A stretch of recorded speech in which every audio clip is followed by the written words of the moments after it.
Hello, welcome to the Run Testers. I'm Nick.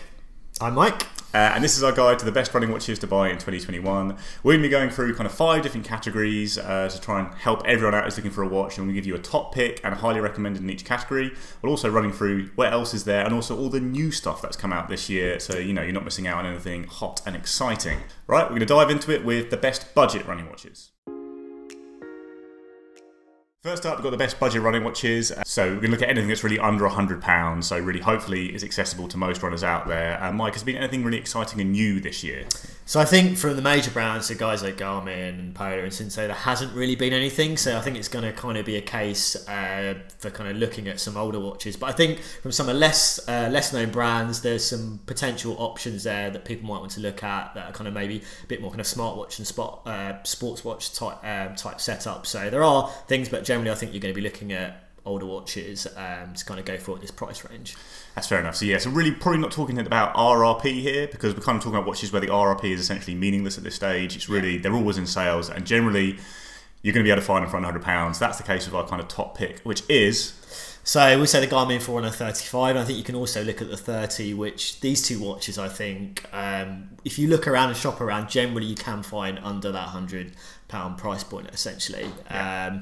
And I think, you know, it's kind of a watch that we kind of picked out last year. Essentially, it's a very kind of basic running watch, but a very easy to use running watch, and gives you kind of all the kind of key kind of core features that you would want from it. Good enough, I think. Battery life. You're kind of getting notifications if you want that kind of smartwatch kind of element to it. But it's really kind of a core, basic, easy to use. I think still a reliable watch to kind of go for, essentially, and I would still recommend. Yeah, I agree. Yeah, it's a nice lightweight watch. It's got all the key. It's got GPS. It's got heart rate. They're accurate. I've always found with those watches. I've never had any problems with that. You can use them. You can actually use them to train for anything. Whether you're a sub-3 marathoner, someone who's just starting out, they actually will do all the essentials really well, and you can't really argue with that at that price. We're hoping the Garmin Forerunner 45 will start to inch towards this sub £100, and occasionally is, if you're hanging around for Black Friday, that kind of thing. But at the moment, it's still generally above £100. We've not included that. Yeah, and I think like the only thing to add to that is obviously maybe you are losing out some of the newer software features that you're starting to see on those newer Forerunners. But I think essentially if you just want that basic running watch experience, you don't care about the frills of Garmin Coach and things like that, or some richer features, then you're not going to get that here. But everything else, it should suit for most people. Brilliant. So Forerunner 30, 35, great old watches, still our top pick if you're looking for a budget watch. But what is the runner-up and the highly commended in this category? So for highly commended, so I'm going to go for something from a brand called Amazfit. Now, I have tested a lot. I think all of the Amazfit watches, all the Amazfit watches that have launched this year, there's a lot of them. And the one that I found actually that I kind of really like is the Amazfit GTS 2 Mini. So there's a GTS 2, GTS 2E, but this is kind of a cheaper version of that, but you're getting a lot of the kind of same features in terms of sports tracking. You're getting built-in GPS, you're getting a heart rate monitor, you're getting something that works with Android and iOS, and it works with Strava as well. So if you use it with Strava, and you can kind of send your data over there as well. I think the battery life generally, it's kind of touted up to 2 weeks, but actually I think it's a kind of a week, and then GPS battery life is pretty solid, I found in my testing as well. So I think that's a really good option, a kind of smartwatch, sports watch kind of mashup really there, but it's got a really nice AMOLED always on display as well, which I think is really nice. So it looks nice. I think for the price, it's kind of around £70–80 you can pick it up for, and I think it's a really strong option if you don't want to go for kind of an older Garmin like we've suggested. And like I said, there's not many around this price range that I would kind of probably recommend in this kind of bracket. So yeah, I think that's very true. I mean, there's a lot of these kind of these kind of smartwatchy hybrid brands in this category from brands like Amazfit. Another one we really like is the Huawei Watch 2E. 2E, I think that's right. Yeah, it's been around for a while. It has an RRP way over £100, but it's now consistently under that price. We've got a review on the channel. It's another really good cheap watch. And then there's a few other Amazfits in this area. Yeah, so the Amazfit Bip is one where we mentioned last year, and you can pick that up for even cheaper than the GTS 2 Mini. And obviously you're probably getting more battery life. You're getting a transflective display, which you see on a lot of Garmin watches. I think it's like 20 plus kind of GPS battery life, and it's still a solid option. Obviously it's probably not as nice looking as the GTS 2 Mini, but you can probably pick it up for a lot less if you shop around. So there are some options outside of the kind of bigger brands that I think you can actually kind of rely on, I think, and still get a good experience. All right, next up, we've jumped £100, which might not seem like a huge change in category. It's the best running watch under £200, but really you're getting amazing watches in this bracket. We think, like, actually a lot of people, these will be where they'll be shopping, and there's been a couple of pretty good new ones this year as well, hasn't there? Yes, I think there's two kind of main ones in this price range that have launched. So we've got the Garmin Forerunner 55, which obviously is the follow-up to the 45, and also the Polar Ignite 2. So those are two watches that kind of give you a little bit more in terms of what you're going to get for that kind of £100 price range, and kind of cool, kind of two kind of solid options and upgrades from those kind of previous watches. Yeah, and especially I think now you're getting a lot of features that used to only be available for well over £200 in under £200 watches now, and that's really typified by our top pick in this bracket, which is the Coros Pace 2. Costs £180, and you just get everything basically. Yeah, I mean, it's when we reviewed it, and obviously we've got a kind of multi-tester review on the channel. I mean, it's just a watch that, in terms of what you get for your money, there's a lot there, and it's particularly for runners as well. I mean, it obviously covers a lot of the kind of sports, but potentially, it's really about the kind of running experience there. In terms of, I've had a really solid experience in terms of the kind of run tracking. I think the heart rate monitoring is generally good, but then also you have the ability to kind of pair it with those additional sensors to get that kind of better accuracy. The battery life, as kind of we found on Coros watches, is unbelievable, particularly in kind of standby time when you're not using it as well, and as well as in GPS mode. And you've got all those kind of richer additional metrics that now Coros is kind of pulling through as well. So there's a lot there, and if you kind of want a little bit more in terms of your data, in terms of what you've got available to you, the Pace 2 offers a lot for the money that you're paying. So yeah, it's brilliant, and it's really lightweight to watch. It doesn't look like it's got this kind of build at all, but it will last you a couple of weeks of training often. You've got Coros's new Evo Lab training analysis features, which they rolled out across the range, and that things like your recovery time, how much training load you've got, all kind of stuff that we used to see only on watches more expensive than this. And like I say, it's a full multi-sport watch. So really, in terms of value for money, you can't really argue with that watch. I think under £200, it's fantastic. Our runner-up in this category is the Garmin Forerunner 55, a new watch. Now, this is still a watch that has it's exactly the same price as the Pace 2. You don't get quite as many features, but you do get some different ones that I think maybe give it a really compelling case for beginner or kind of runners who want a bit more coaching. So I think for me, the Forerunner 55, it's a watch that's kind of grown on me from when I first tested it, and I think what it was like, worrying about how much more better it is than the Forerunner 45, but actually the more I've spent time with it, it's those kind of bigger kind of running focus features that they've added that I think makes it a really kind of compelling kind of experience and watch to use. So I think things like Pace strategy is easy for me to say, and then kind of suggested workouts and those kind of things that are kind of been pulled down from kind of more expensive Forerunners, which I think actually make it a more feature rich kind of a useful experience, particularly for beginners if you're starting to think about having a little bit more guidance in terms of what you want to do with your running and creating a bit more structure. I think those features are really good for beginners. Like, they're not definitive things to take in terms of the kind of things that Garmin's recommended, but I think it's a very good in terms of the guidance that you're getting from that watch, and I think it's a really kind of strong option at this price range. Yeah, definitely. Like, the Garmin suggested workouts, they don't always make complete sense if you're very experienced runner or anything, but actually they will get you on the right track. They'll start introducing different workouts that most runners include in their week.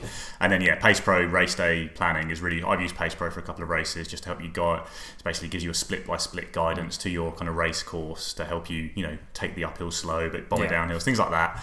And it also has a track run mode, which I do like on the 455. It should have gone on the 45 in my opinion via a software update, but that's just another nifty little addition. So there is enough there, I think, to step up from the 45, but the 45 is still a good option in this category. If you don't like any of what we just said, the 45 is still a very good all-round running watch that is now available for a lot under £200. Yeah, and then obviously you are getting that core experience, and actually design-wise as well is very similar to the 55. So if you like that kind of smaller, lighter kind of watch kind of feel, then you're still getting that. You're kind of missing out what you're sacrificing the 45 from the 55 of the Connect IQ, the full support that you're going to get the 55, so you're just getting watch faces, which how big a deal that is for people. And obviously some of those bigger running focused software features that we've talked about, you're going to miss out. But actually, for the price, and it's probably going to get less and less as well, I think over time it's still kind of a really strong option at this price range as well. Definitely, yeah. A couple of other options we should quickly mention. There is the Polar Ignite 2. Now, this is a pretty good running watch, but Polar, I guess, it gears it more as a fitness watch, it's fair to say. Yeah, and I think that's definitely true. And I think with the Ignite and the Ignite 2 and the kind of changes, they've obviously, I think the biggest thing here is really the trying to make it a nicer looking watch, and it's something we've seen with the other Polar watches that have launched this year, and also making a richer smartwatch experience, which is kind of what Polar are kind of catching up with the others in terms of that experience. But you're still getting built-in GPS, you're getting a lot of the running focus features that you do get in the Ignite, but definitely does still feel more like a fitness watch than, you know, running watch. But you've got everything there for it to be a running watch as well. Moving on to the best mid-range running watch. Here you're generally getting probably the best balance of features and price you'll find across the range. You are really getting most of what top watches do, but for usually comfortably under £300. There's been probably one big new addition to this area this year from a big brand. Yeah, so the main one really is the Polar Vantage M2, which we are going to talk about. But that's, I mean, in this price range, that's pretty much been the one. It's not our top pick. Our top pick is the Garmin 41245, which is one that we've kind of picked before, and I think still kind of stands that this is the one that most people probably want to go for, essentially, in terms of price. Yeah, it's a great one. It's like you can get the music version for 300 RRP, or that's pounds, and it's £250 for the non-music version. So really, that's up to you whether you need music or not. It's a really well-rounded watch. I found I still sometimes use it myself, even though I've got all the watches. It's got all the key running features. You're adding things like breadcrumb navigation, which you won't get on watches under £200 generally. Getting really good kind of training analysis, good support in terms of structured workouts. Basically, it's just a fantastic all-round running watch. You've got a nice 24 hours or so GPS battery life, and I've actually found, it's a weird little thing, it might not be true for everyone, but I often find the GPS tracking on the 245 in terms of pacing is a little bit better than even on my Phoenix. But yeah, it's just a really beautifully well-rounded watch. It's been a top pick for a few years now, and the 235 before it was very popular, and it tends to hit the sweet spot for a lot of quite experienced runners. Again, and if you shop around, you probably will see it for a little bit less. So it's definitely worth keeping a look around kind of those big sales kind of times during the year, and probably before the end of the year as well. So yeah, definitely. Yeah, look out for that. So he's getting close to £200 a lot of the time now, especially if you don't need music. Although it is obviously a big feature for lots of people. Yeah. So we've mentioned it already, but the kind of highly commended category is the Vantage M2 from Polar, which does bring some pretty cool new features to this price point. Yeah. So I think I really like the Vantage M. Of the Vantage watch, I actually felt this was the kind of most impressive one for me personally in terms of my running experience. With the M2, a bit like the Ignite 2, it's about creating a more stylish looking watch, but it is bringing some features through from the Vantage V2. So I think things like fuel wise is a really compelling feature from Polar, and the fact that they're putting out more watches and they're cheaper watches is a really good thing. And I think to help people kind of educate themselves a bit more about how they should fuel for races or for runs is a really good thing. And the other thing, it's just with Polar again, it's about making it a richer smartwatch experience as well. So it's bringing in features to make it feel like a bit more of a smartwatch and a sports watch experience. And I think it's probably not as rich as what you get from a Garmin, but it's actually definitely better than what we've had in the previous Vantage M and kind of other watches. So definitely, yeah. I think with Polar, what you do get that is a big strength of theirs is the kind of really good sleep analysis, and then how that translates into their kind of recommended workouts the next day through the FitSpark feature. Polar have always done that kind of stuff really well. Like often, I've had some problem with the sleep tracking, but it's usually pretty accurate. If you wear a heart rate monitor during workouts, you're going to get some really nice kind of detail on your training load and what kind of workouts you should do each day. And then like fuel wise, which can help you plan a nutrition strategy for a long run or a marathon, and it'll buzz at you to take your carbs. So that is a cool feature. It's not really come to other watches that well yet, and it's nice to have it at this price. And we should talk quickly about some other watches in this category. So the big one from Coros in this area is the Coros Apex. Been around for a while now. In terms of compared to the Pace 2, all you're really getting on the Apex is a nicer design and then breadcrumb tracking, right? Yeah, essentially. So if you're stepping up in that price range, that's what you're kind of going to get. But it's the core running experience is very similar to the Pace 2, but it's you're getting a light kind of small design. You're getting two size options for the Apex, not the Apex Pro, which is kind of a separate and a little bit more expensive. But with the Apex, you are getting something that's kind of a small light watch. You're getting a lot of the same running experiences and features. And with Coros, they are being very consistent about trying to roll as many features across these watches as well. So you're getting a quite consistent experience across those watches. So yeah, it's nice to you can probably rely on it to get updates to the future. And if you are shopping this category and really care about battery life, the Apex has got the best battery battery life in this category. It is Yeah. longer than the Garmin and the Polar. Yeah. So that's not a nice option. And then a new watch this year, actually, we probably should mention, it's kind of just outside this bracket. It's 350 quid, but it's worth it. It's the Wahoo Rival, the Wahoo Element Rival, Yeah. Wahoo's first proper sports watch. At the moment, we're not a huge fan, it's fair to say. Like, there's basically lacking a few features, but they are updating it regularly. They're bringing stuff to it. I think it's one to look out for in the future. I think so as well. I mean, because there were elements that I really liked about what Wahoo did with this watch, especially around the UI and things that we haven't really seen on other watches. And generally, actually, the performance with the kind of core running features was generally good for me. But I think, it's that commitment to Wahoo saying they're going to add these features for runners, just making sure that they continue to do that. And Yeah. I think it could potentially be a really strong option. But right now, I think it's still in that kind of improving and adding the experience, improving the experience of what it is at the moment. So yeah, it's one that integrates really well if you're a triathlete who uses other Wahoo goods. If you use the platform Training Peaks, it's quite good for that. You can get workouts from there onto it. For everyone else, the experience is a little bit sparse compared to what else you're getting from watches in this category. But it did have one very cool feature, which is it's a race mode where you click the lap button as you go past a marker and it will correct the distance, which is something you can do through Connect IQ apps on Garmin. I like to do, so I was pleased to see that. Anyway. And one last one we should mention here, which is a watch that's really popular.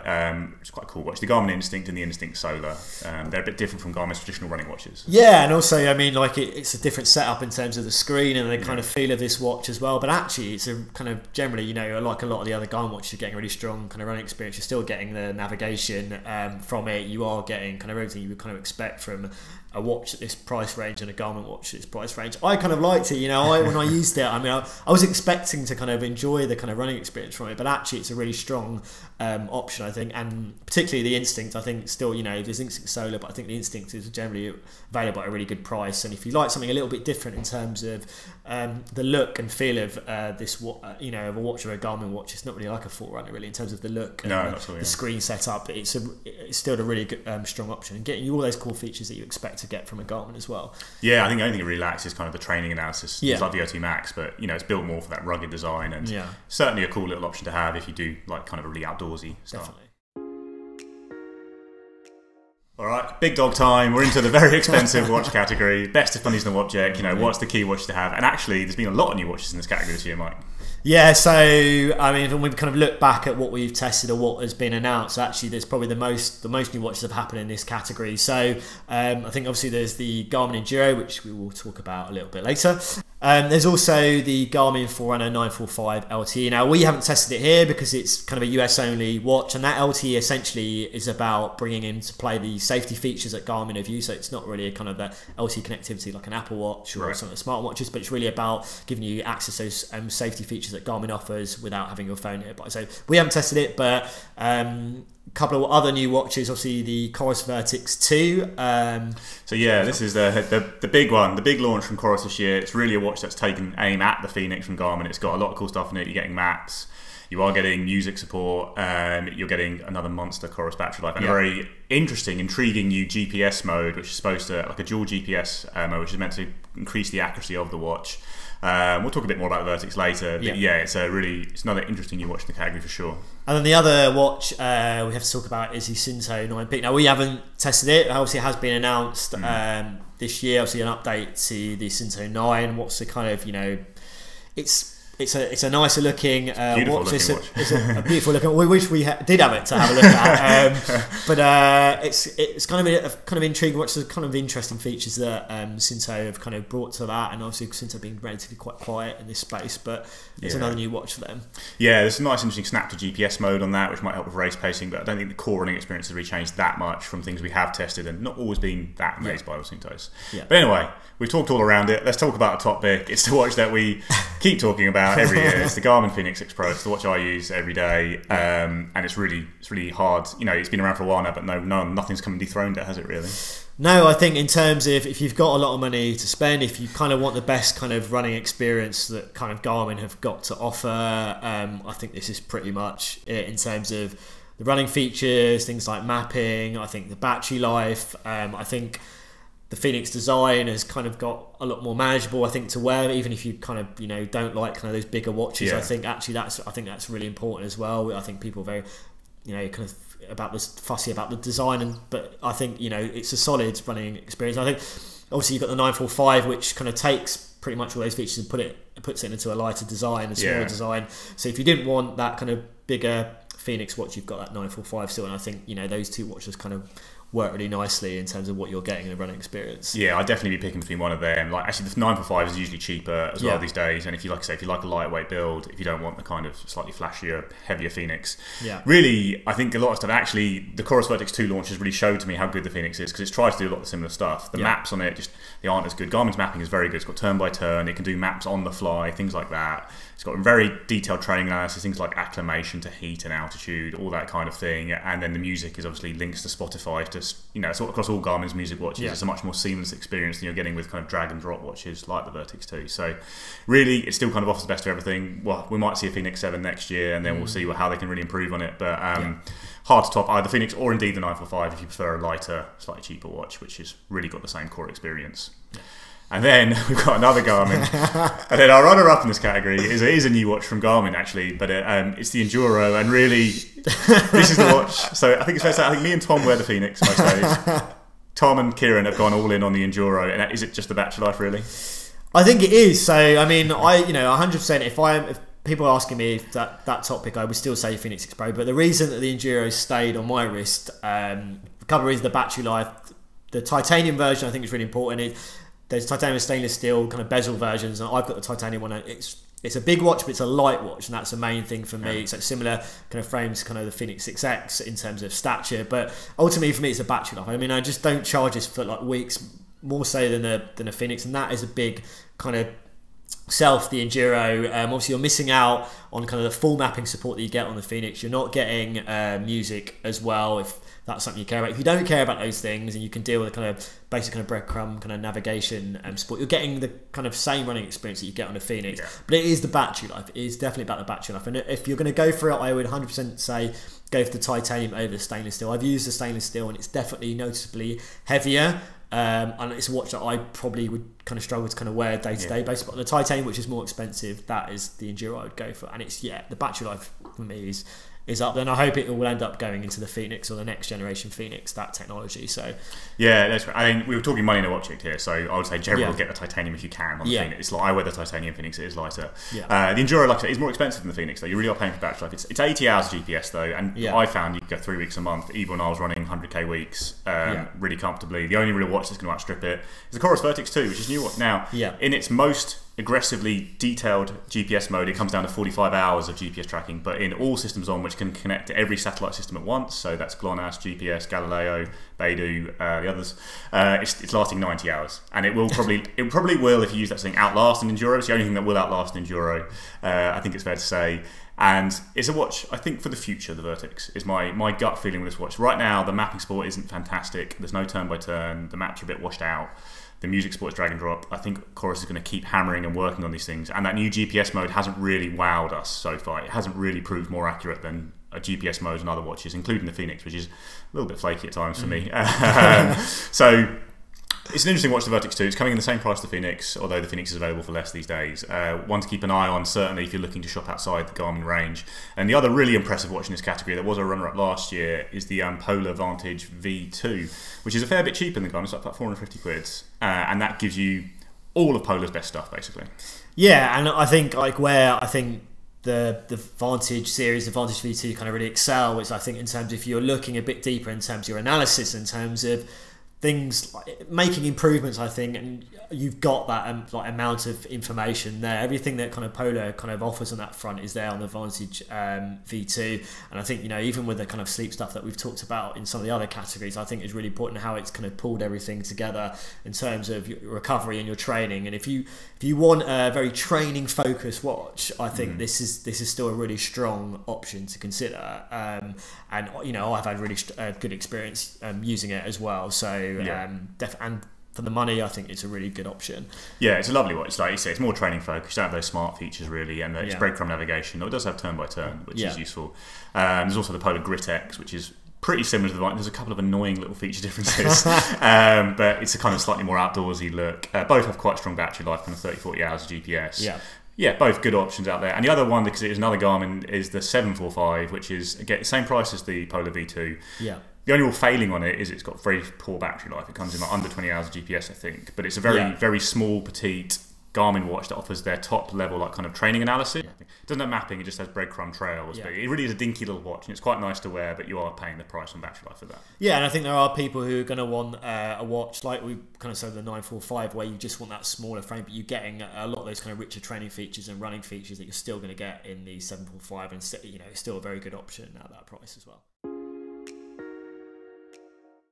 All right, we're on to smartwatches now, which is a section I really like. Do love a smartwatch, and if there's one that's really good at running, I'd like to wear that. But there's been a few new ones this year, Mike. What have we got? Yeah, I mean, I have tested all of the smartwatches, and I mean all of the smartwatches. So I think the ones that kind of stand out from a kind of running kind of focus point of view, because of kind of the Garmin Venue 2, the Samsung Galaxy Watch 4, we will have a full review of, has come out recently as well, and then a lot of stuff from Amazfit. I think the kind of standout one, maybe the Amazfit T-Rex Pro, but I think the top pick for us in this category is the Apple Watch Series 6, or the Apple Watch, I think in general, I think we should probably say.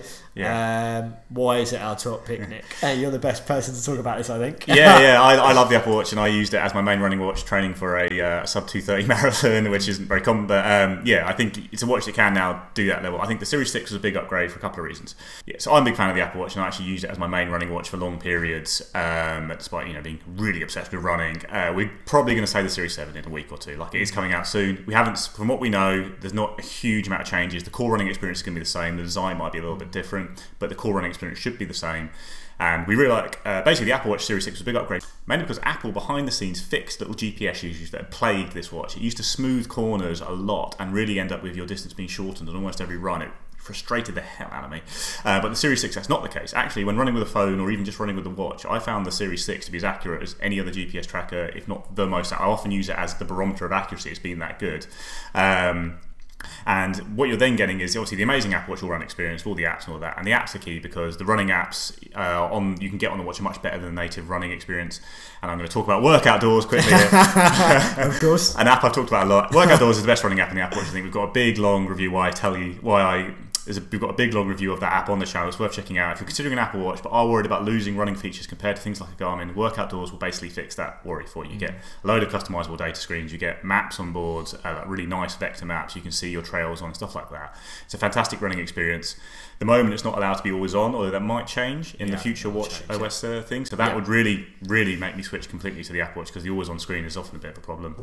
So really the Apple Watch now, if you're using those third-party apps, it's a fantastic experience for runners, and then you get all those amazing Smartwatch features on top of it. You're just really paying the price on battery life. Yeah, and I would only echo that experience as well. Like I've tested all the Samsung stuff, all the Wear OS stuff, and every time when I've gone back to comparing it to the experience of the Apple Watch Series 6, which I've run plenty with as well, that experience is so much better. I think more accurate. I think also the heart rate monitoring, I think it's one of the best wrist-based heart rate monitors that I've used. And I think for a lot of people will be generally fine, but you do have that ability to pair chest straps to as well. So I can only echo what Nick is selling at. And in terms of my smartwatch experience of testing, that I think the Apple Watch still kind of sits at the top, really. Yeah. The only thing I had to say about the Apple Watch is the cheaper versions that are released now, the SE and the Apple Watch 3, apparently haven't had this GPS fix. So I haven't tested them, I can't say for sure, but generally we're recommending the top of the range Apple Watch, whether that's the 6 or indeed in a couple of weeks the 7. Well, probably. Now, Apple Watch obviously doesn't work with Android phones, so people are probably very angry at us right now, Mike. So let's give a highly commended to a watch that does work with all phones. Yeah, so I think the option that's kind of stood out for me, and I think kind of that will work, I think, for Android and iOS, I think I'll have had the best, and I've used both of those platforms, is the Garmin Venue 2. So the Garmin Venue 2, before the Venue 2 existed, the Vivo Active 4 was kind of, Vivo Active was kind of Garmin's kind of smartwatch watch. Now they all kind of Garmin like to refer to all their watches as smartwatch, but this one really is. It's got the AMOLED display, the colour space. You're getting that kind of experience. You're getting all the smartwatch features, all the kind of running features. You expect from a Garmin watch as well, generally as well, and I just think, if you want a running watch or a smartwatch that has good running features. This is the one that I think I've had the kind of strongest experience. That feels like a smartwatch, essentially. All the things you want to have on smartwatch, you know, notifications, you're getting that music player as well, you're getting payments as well. So I think it looks nice. I think they've managed to improve the battery life as well from the Venue. Maybe only small in terms of always on mode and general mode, but I think generally it's a really strong option and better than what else you're going to get there that works with Android and iOS. Yeah, I think the Venue 2 was a big upgrade just in terms of the user experience. I think the screen was much nicer to look at, the menus are much nicer than the original Venue. You're still getting Garmin's native tracking, which is better than Apple's native tracking, you know, by a mile. Yeah. It's just, you know, Apple, you have those other apps, but you don't really need them with Garmin. The sports tracking is so good natively. Yeah. Now, like Mike says, he's tested loads. I haven't tested anywhere near as many smartwatches as Mike, because no human can.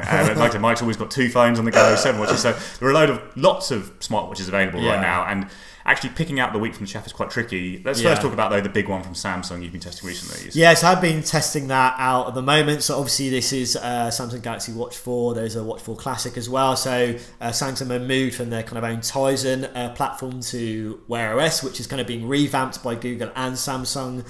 And they're kind of going to building a lot of their kind of new features. Kind of a lot of stuff will be powered from Fitbit. That's not really come through yet. It's very much a Samsung watch experience still. So for me, I haven't had a great experience with Samsung watches in the past. I think kind of accuracy wise and just general kind of getting used to, or you know, running with a Samsung watch. I think you're getting a better experience from something like the Venue 2 generally. And obviously I will have a full review that will be on the channel, but at the moment I think you'll get a better experience with the Venue 2, and obviously from an iPhone perspective from the Apple Watch Series 6 as well. So yeah, I think I've used Samsung watches in the past, and actually I also think that I prefer the Huawei and Honor experience from the smartwatches when it comes to running. I think they've got a bit more kind of more running focused features on there, and there are a few options from them as well. We talked about the Huawei Watch 2, 2E, we talked about a Amazfit watch, Amazfit, but there are a few options there. We've already picked one out already, but anything else you want to mention there?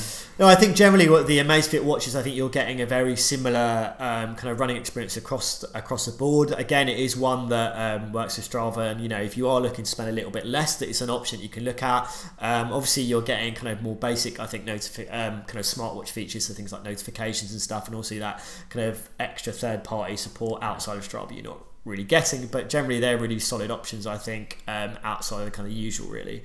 Brilliant. And then we'll quick mention of Fitbit, the Fitbit Sense. We all used it. I didn't really rate it as a running watch. I found it inaccurate at times, found it hard to read on the go sometimes. You know, I think it's very much a fitness watch with a running mode. Yeah, and obviously the Fitbit Sense is essentially you're getting the same running experience that you get on the Fitbit Versa 3, which I've tested loads. I mean, I still use the Fitbit Sense in terms of sleep tracking and kind of comparing it to other watches, because I think it is still kind of up there in terms of accuracy. But in terms of a running watch, it's still very much a kind of, you're going out and doing casual runs, but actually, you know, if you want that kind of supreme kind of heart rate accuracy and GPS kind of tracking, you're probably not going to get it there. There's some nice elements to it, but ultimately it's very much a kind of a little bit of a running experience, but a smartwatch and fitness tracker, really. Definitely, yeah. You're missing out on some key data metrics, things like that, structured workout, stuff that you don't really get on even Apple's native tracking still, despite my consistent requests. But with the Apple Watch, you have all those other apps. That's the key there. That's it, guys. That is our wrap up of the best running watches to get at the moment, or indeed in a couple of weeks if you're waiting for the Apple Watch Series 7. We thought it was pretty good year for watches. Mike, what's the one watch you're really excited about next year, potentially? I think we're probably going to say the same, but I reckon the Phoenix 7 or whatever the next Phoenix is going to be called, because I think whatever kind of happened in the Enduro, I'm hoping is going to end up in the Phoenix, and maybe Garmin have got a few more kind of surprises for us as well. Yeah, Phoenix 7 is going to be exciting. Or, you know, an Apple Watch with always on screen and work outdoors. That'll do me just fine. And ideally more than 5-hour battery life. Anyway, thanks very much for watching, guys. Let us know in the comments what you think, what watches you're looking at buying right now. Any questions you have, we'll try and get to them. We obviously couldn't mention every watch in huge detail in this. It's already very long. But we'll try and get to those comments there. And yeah, we will see you next time. Don't forget. Like, subscribe. Do like and subscribe. Hit that bell. Hit the bell, wherever the bell is. We never look. Anyway, see you next time.